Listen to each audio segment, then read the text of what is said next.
can travel to the far reaches of the world in pursuit of history, but even the most normal of villages can give you an insight into our incredible past. These village names may seem ordinary, but actually they're all original Viking settlements. With so many Viking place names, it can mean only one thing. We're on the road in search of the Vikings. Vikings are one of the great mysteries of history. Their aggressive exploits sent a shockwave through societies they attacked, but strangely, there is very little tangible evidence left in the landscape today. Vikings performed one of the best vanishing tricks in history.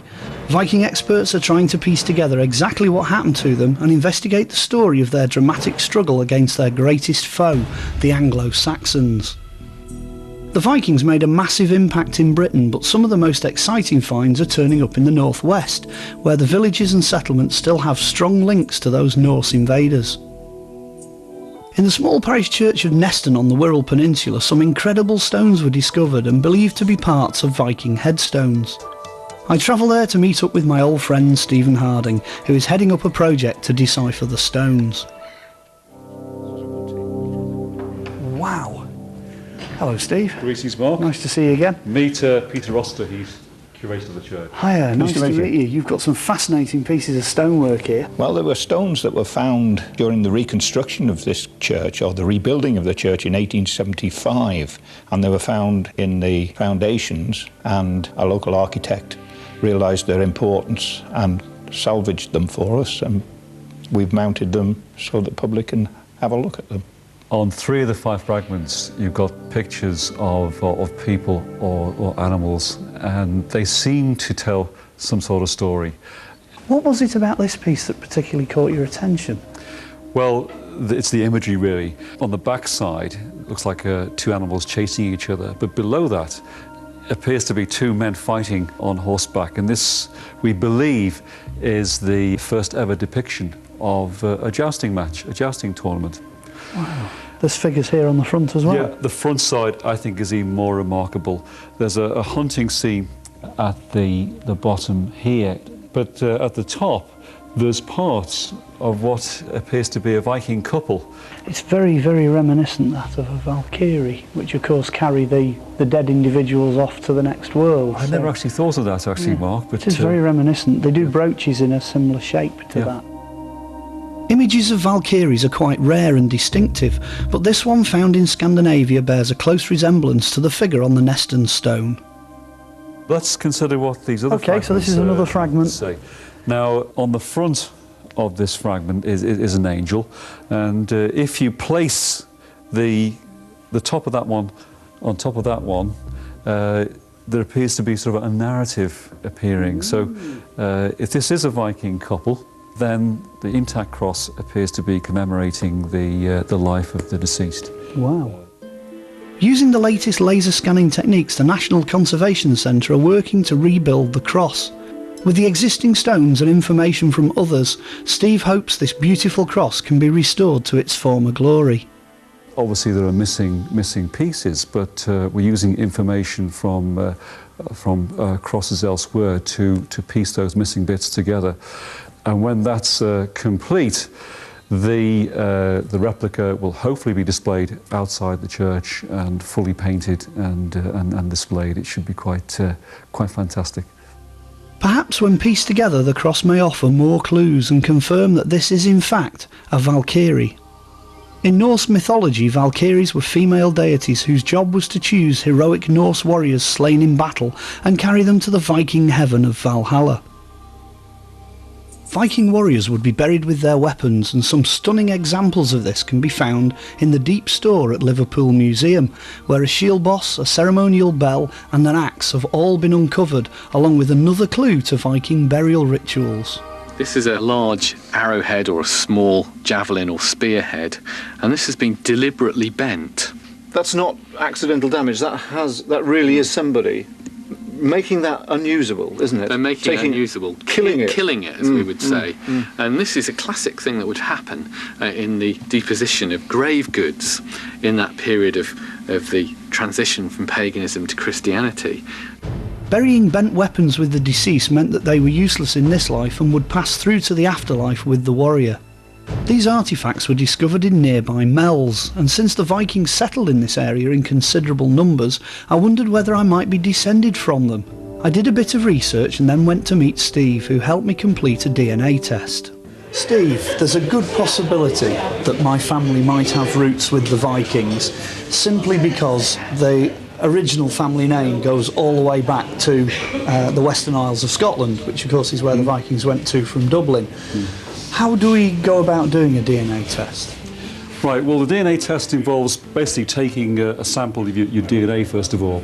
We take a mouth swab, then we go back to the labs, we analyse the DNA in there, and then we look for matches throughout Europe.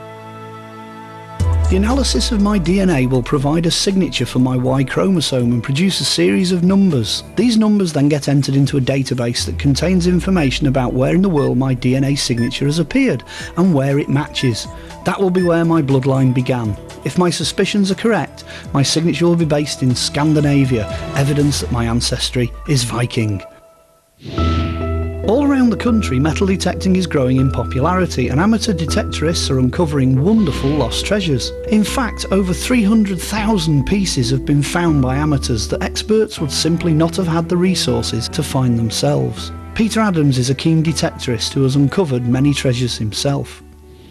These are a few of my favourite finds. Of course, Bronze Age axe head, flat axe, dated from about 1500 through to 2500 BC. Not brilliant condition, but considering it's been in the soil for 4,000 years, it's not bad.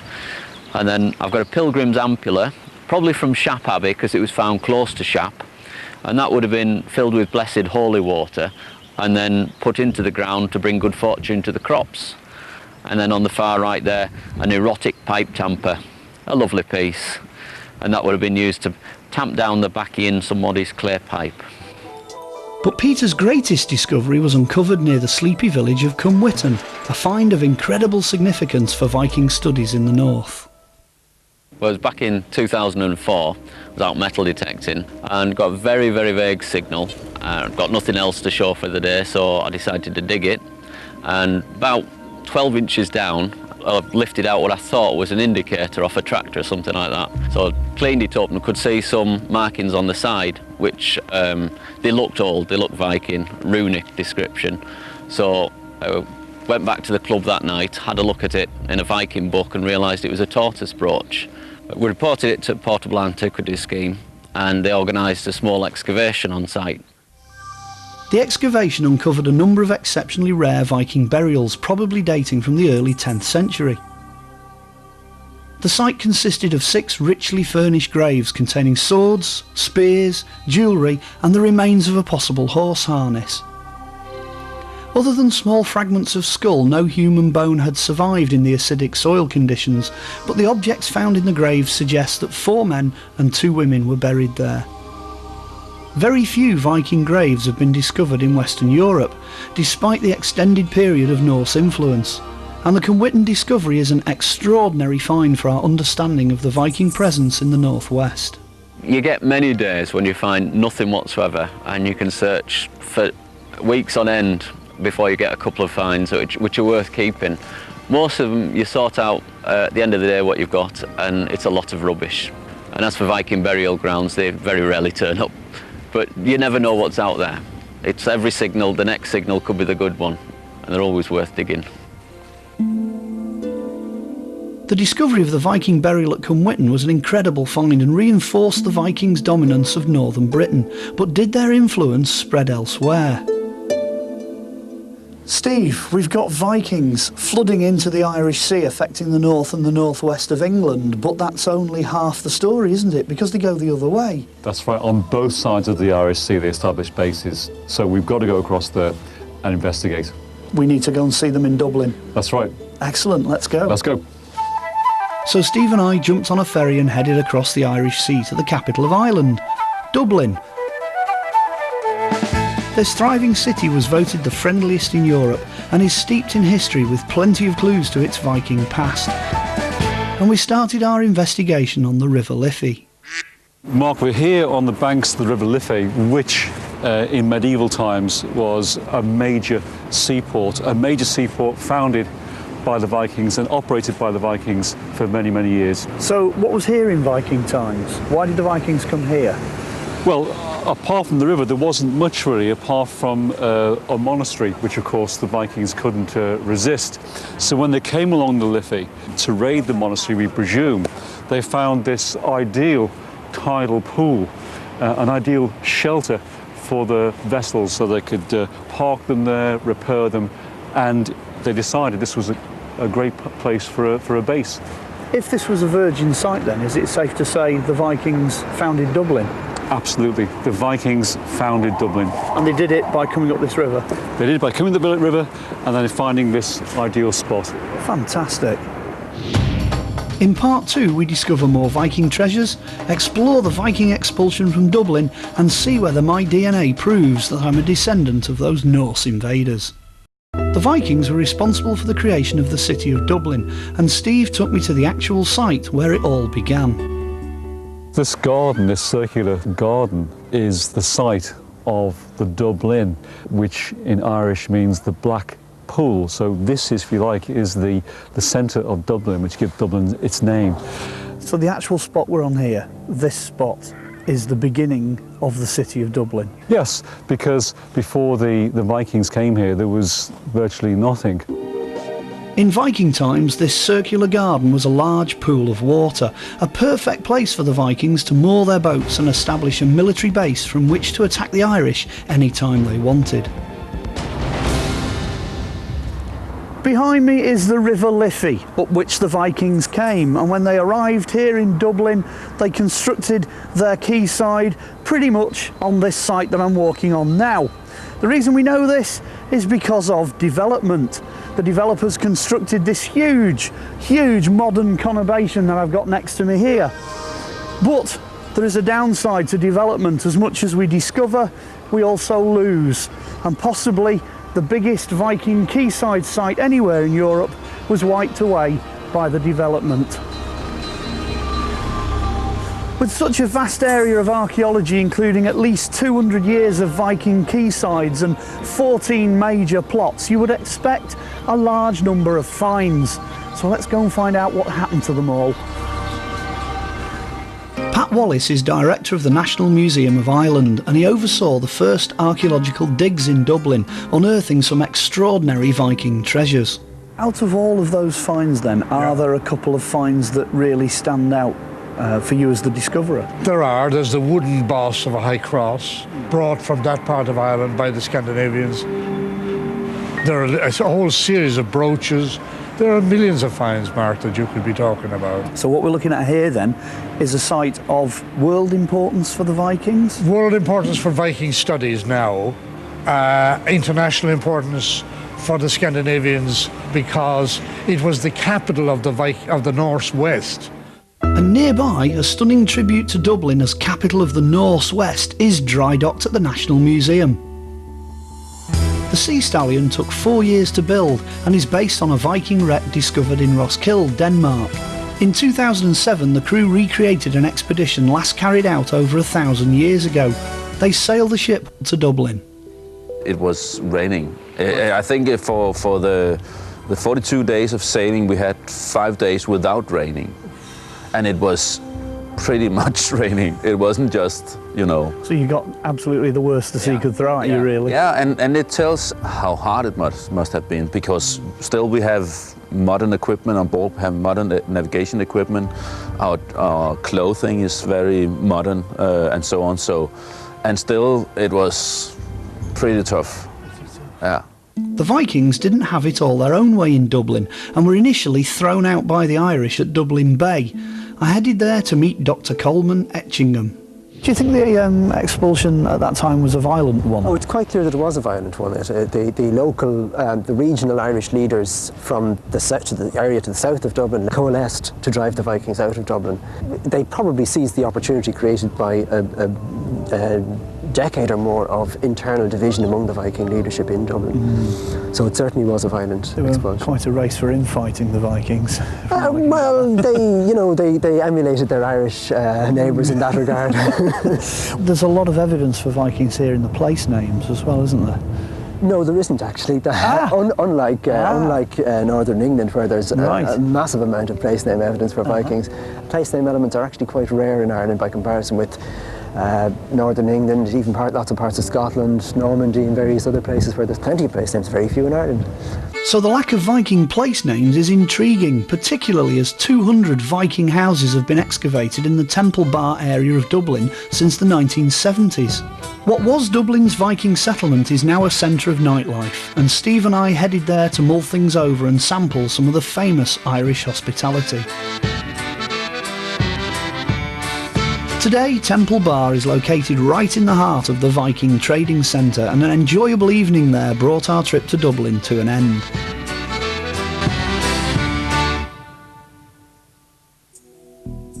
Following their expulsion from Ireland in the 10th century, the Vikings looked for somewhere to settle in the northwest. Military expert Mike Loades picks up the story. Well, one place they looked was Chester. There was an Irish Viking called Ingimund, and he went and saw Ethelfleda. She was King Alfred's daughter, and she owned a lot of land everywhere, and she gave him permission for his Vikings to settle in an area of land around the town of Chester. But Chester was a wonderfully rich and prosperous town, and Ingimund set his heart on it, and he decided that he was going to take it, if necessary, by force. Ethelfled learned of Ingimund's plans, and she rallied troops from all around the region to bolster the defences at Chester.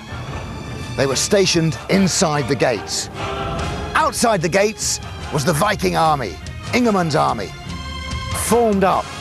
Now, Ethelfled had briefed her men that as soon as the Vikings were there, they were to rush out from the city and attack. Stop!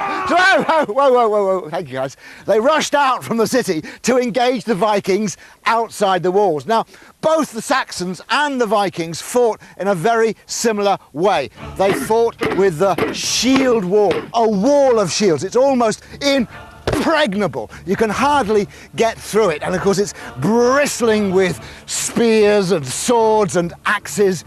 Other times they'd use special warriors like the berserkers. The berserkers were the biggest and the bravest and the fiercest and the strongest. And they were famed for their big Dane axes. And they were also famed for going berserk. And they went berserk because they ate hallucinogenic mushrooms, magic mushrooms. And they went mad and foamed at the mouth and bit on their shields and charged the enemy and smashed their way through. The Vikings and Saxons battled outside the gates, but unbeknown to the Vikings, Ethelfleda's Saxons were under strict instructions. And Ethelfled's orders were, after a brief fight, for the Saxons to turn and flee! Turn and flee right! Of course, the Vikings went rushing after them! However, it was a trap. Just inside the gates was a troop of Saxon cavalry, and they chased them through the streets and slaughtered them!